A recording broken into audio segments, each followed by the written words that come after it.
Today we have our melee DPS meta tier list for the War Within expansion. What we have looked to assemble this list, we started with looking at how the specs were doing in their single target results in the raid testing, but this, at this point it's almost a month old, a lot of tuning happened. So we had to move away from the real-time results and we had to start moving into the simulations to see how the specs were doing in terms of single target damage, but that's not enough. You also have to consider the damage they do in Mythic Plus, their AoE damage, how popular they currently are in the beta when it comes to their Mythic Plus level. And then once you put together their current value in single target damage, their current value in AoE and Mythic Plus damage, you can use other metrics such as, are they the best spec in their class? Do they have some competitor, for example, in the tank or in the healer role, which might make them less popular? And that's how we try to then gauge the possible popularity, the possible power of each of these specs in the upcoming expansion. Starting first,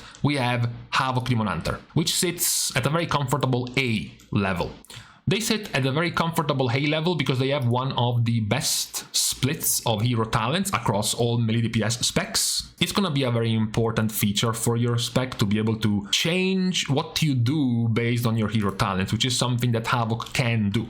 Because Felscard is your stereotypical, it's almost a parody of an all-in talent for AoE damage. Uncapped AoE damage, Mythic Plus damage, very well versed around cooldowns, tuned around your big cooldown, in this case Metamorphosis, whereas Aldrachi Reaver has a much more consistent, fluid damage around your River's Glaive damage buffs, and flows much better in single target. Right now, Aldrachi Reaver is doing very well in their single target sims. You can go in Mythic Plus playing both the Aldrachi Reaver, but also the more AoE burst-based Felscard as a spec. So you're doing very well in both scenarios right now as a Havoc Demon Hunter.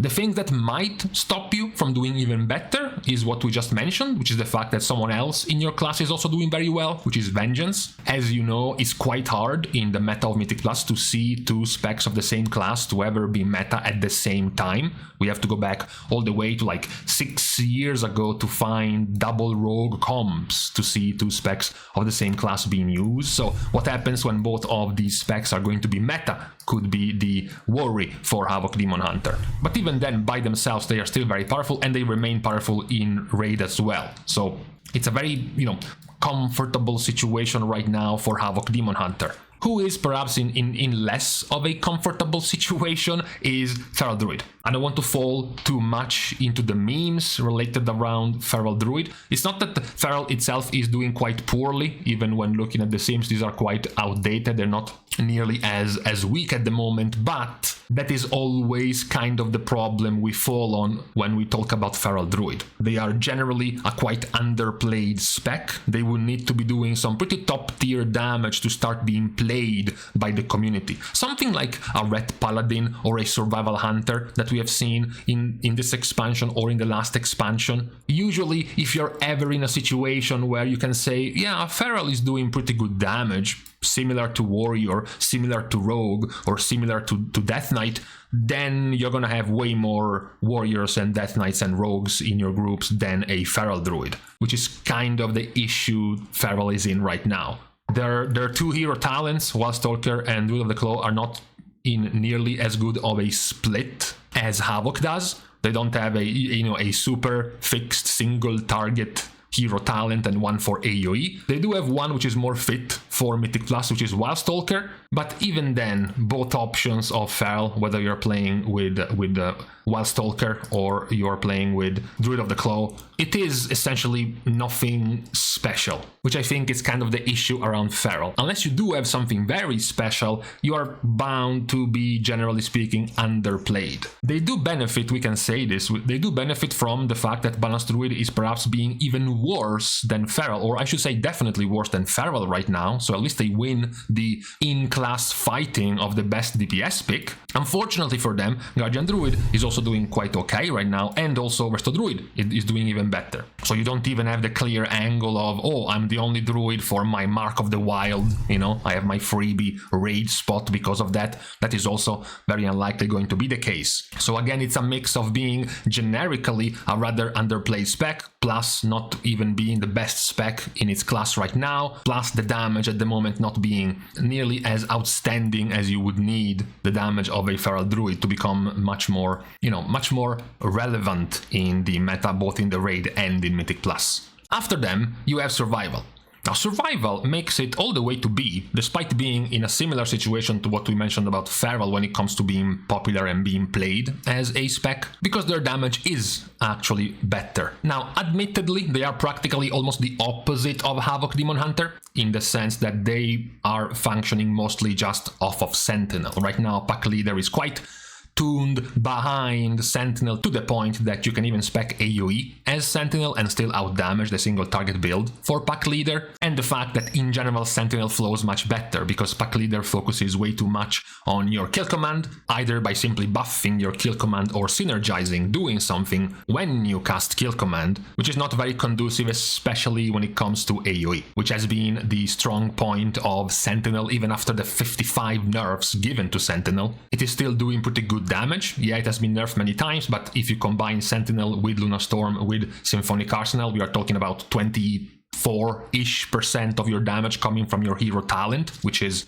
more or less in line with the other powerful hero talents. When it comes to Mythic Plus as well, Survival was already the tankier of the Hunter specs, and now with the rework of their General 3, the second charge given to Survival of the Fittest, and a few other extra QOL for the defensiveness, they are now quite on the tanky side when it comes to melee specs. That's why they end up being more considered than feral right now. Number one, they do more damage. Number two, they do more AoE damage for Mythic Plus. They have gotten buffed in their General 3 to become even tankier in Mythic Plus. And unlike feral, they are actually pretty good in their class right now. When compared to both Beast Mastery and Marksmanship, Survival is quite competitive. Yes, sure, it's a melee, not a range spec, but overall they are in a better position as a spec. They will still have to fight, of course, with the curse of not being very favored by the community, not being very popular unless their damage becomes obscene, like we have seen at the end of Shadowlands. But for now, they are looking pretty good. Now, when it comes to the next class, we're looking at it as a whole. We have Rogue. In Rogue, we have Subtlety, we have Outlaw, and we have Assassination. So not much we have to point out about the spec we just had an entire video about, which is Assassination Rogue.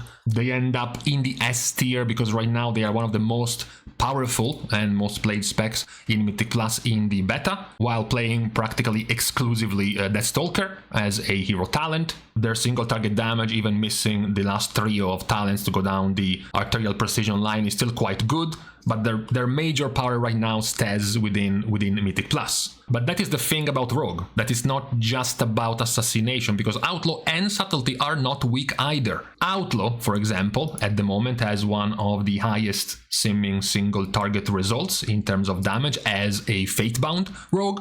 Outlaw used to have one of the weakest single target results until it kept having its Fatebound hero talent buffed, and then itself as a spec kept getting buffed. Similar levels to Assassination, to the point that now their damage is very powerful in single target. But their AoE damage is still very good. The only reason why it's not being noticed nearly as much is number one, because Assassination is doing even better, so rogues are just playing Assassination. And number two, because of the doom of Rogue in this entire beta cycle, which have been the bugs. At the moment, Outlaw as Trickster should be doing very well, even better than before in Mythic Plus, because of this very powerful hero talent, Nimble Flurry, to just straight up buff your cleave by 20% from Blade Flurry, but it is currently bugged. The interaction between Crackshot and the use of your Between the Eyes plus Coup de Grace right now is bugged, so it's not even doing as much as it should. But even then, if you consider their current power in single target with Fatebound plus the possible power they could have once fully unbugged with Trickster in AoE, they are a very solid spec, made even more solid by the fact that you can still pivot around one of the other still powerful specs within your class. Subtlety being the last one down the list. Subtlety also has two pretty decent hero talents to play around after they have both been buffed quite a lot. The Stalker and Trickster are almost interchangeable in Mythic Plus and in single target. Trickster, due to their very good burst damage it can give you with Flawless Form and your damage increase to your finishers that you can crank up in a single cooldown window in your Shadow Blades. In this 20-second window you crank in 3 different Shadow Dance charges, and then your Symbols of Power, and then your Flagellation, and then your Cold Blood, and then the damage stacks of Flawless Form all in one. You do have one of the most powerful burst windows as a sub-rogue, which is often very good and very usable in the raid when you want to, focus burst damage down a dangerous ad, for example, or a difficult phase in a boss. So you have a spec that is overall very good right now in single target and could also become quite powerful in AoE, one that is very strong in AoE and still decent in single target, and one that is a bit more specialized in funnel damage, in priority damage, or in burst damage. So overall, Rogue as a class right now is doing very well for the upcoming expansion. After them, we have the Warriors. We have Arms and we have Fury. Now, the rating is rather mediocre due to their current power, especially in the difference in power they have between Fury and Arms when it comes to AoE, when it comes to Mythic Plus. They are not being played too much in Mythic Plus right now, especially Arms. It was practically impossible to find Arms logs for Mythic Plus results compared to the Fury Warrior, which were still quite few compared to other Mythic Plus specs, both of them as Slayer.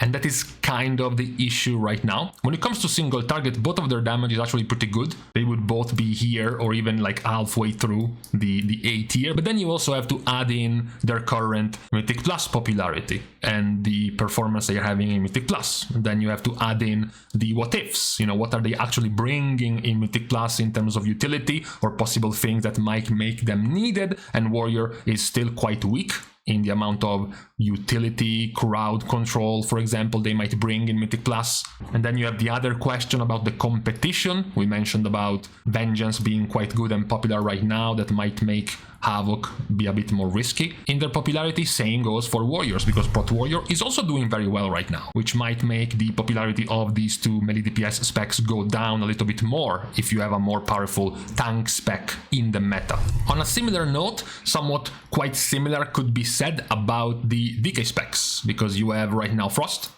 and you have Unholy. So the reason why they end up here is because, of course, we have talked about this practically a couple of days ago when we mentioned the popularity of the specs in Mythic Plus. Frost DK is the only melee DPS spec to even get close to the popularity of the range specs right now in Mythic Plus. The Augmentation, Shadow Priest, Mage combo. Frost DK was the only one to even get close. Now, their single target damage is actually not even that much better than the one of an Unholy Death Knight, even with quite old and outdated sims, especially for Frost DK. Their single target damage is nothing special, but we have to rate it also based on how powerful they currently are in Mythic Plus. It might be perfectly possible that you enter a situation where you have both specs at a similar level, where one is being played in the raid and one is being played in Mythic Plus based on what they are good at. In the case of Frost DK at the moment, it's almost exclusively Deathbringer, especially in Mythic Plus, in AoE damage. Deathbringer is the practically always taken hero talent when it comes to Mythic Plus. Having this cycle available for you as a Deathbringer, this cycle every 45 seconds of Reaper's Mark, which is practically almost every pull in Mythic Plus to have Reaper's Mark and Exterminate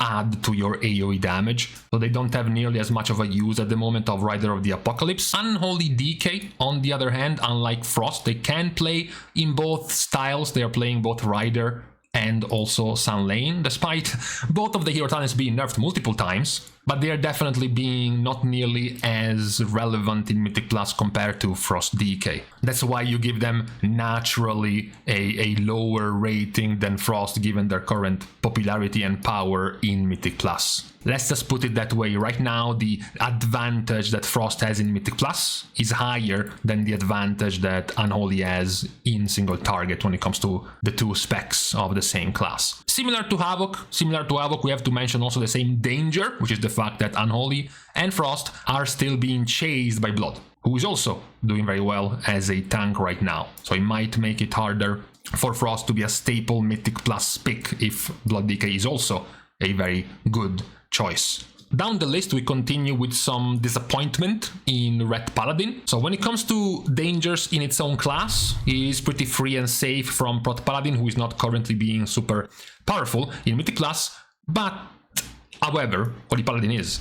Holy Paladin at the moment would be between here and here in terms of power in both the raid and Mythic class, and you even lost your second mandatory raid buff aura, meaning you don't even need 2 paladins in your raid anymore, so it's gonna be even harder for them to have a free comfy spot in the raid. And at the moment their damage, especially in Mythic class, is not being anything special, and is being quite easily outdone by both of these specs, but even Havoc and Outlaw. So it's harder to find something to be excited about when it comes to Ret Paladin. Not even some niche or special thing like Havoc, Demon Hunter, or even Outlaw, or even Unholy, of having 2 pretty good and varied type of hero talents that might change your damage profile in some way. Ret is not even having anything particularly special in that regard. After them, you have Windwalker, which practically is a copy of what we just said about Ret Paladin. Now, both of them at the moment do not have working sims. So either you go back to like 3 weeks ago to see how they were doing, or you simply base yourself on their results in the beta. Mythic Plus keys done very recently.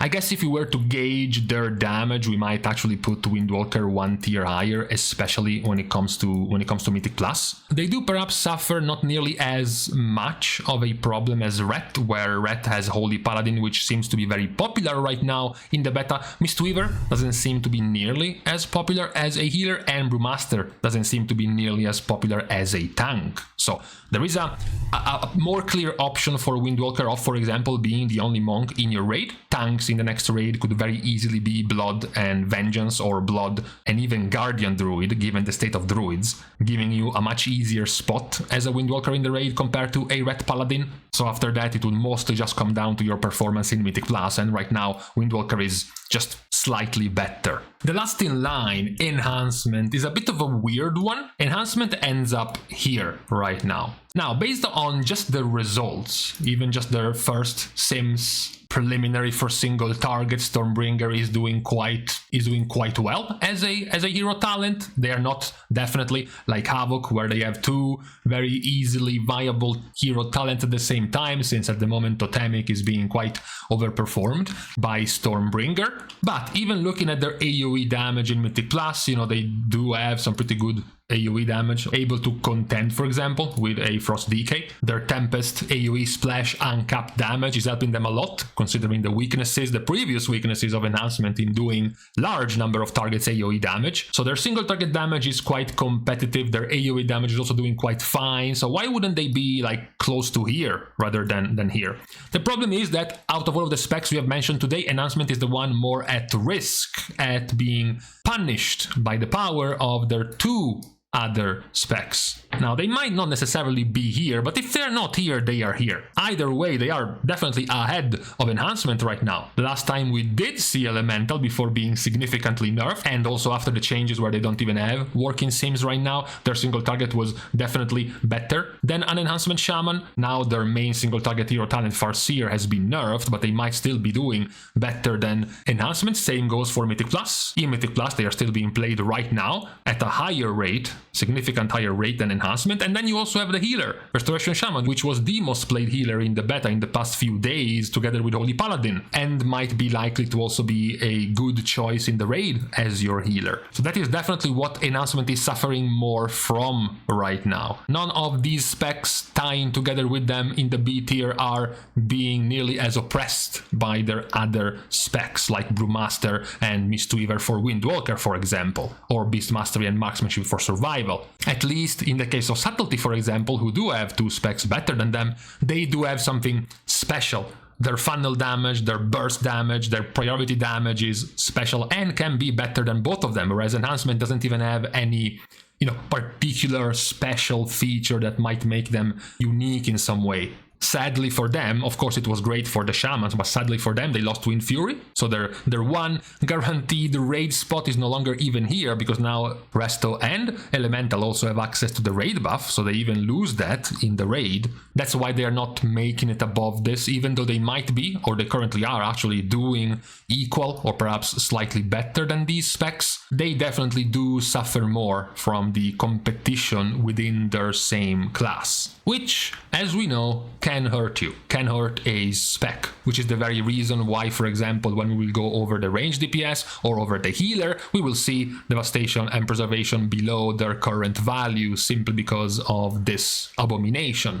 But for now, this is what we were able to look at when it comes to the popularity or power of the specs in the beta. Whether it was the initial raid results from the beta testing, to the simulations for single target damage, to their results in Mythic Plus and their damage and their performance in Mythic Plus. So that is it for today when it comes to our first of the presumably 4 tier lists of the meta for the specs in the upcoming The War Within expansion. So for today, on this Saturday, we are now leaving each other. Thanks, of course, as usual, once again for watching the video, as well as for supporting completely for free by liking and commenting down below, as well as subscribing to the channel itself. Now, with these things out of the way, thank you guys again for watching. See you guys tomorrow, and in the meantime, yeah, we will see just how long these will hold and how much more balanced tuning we are going to have to completely flip some of these upside down.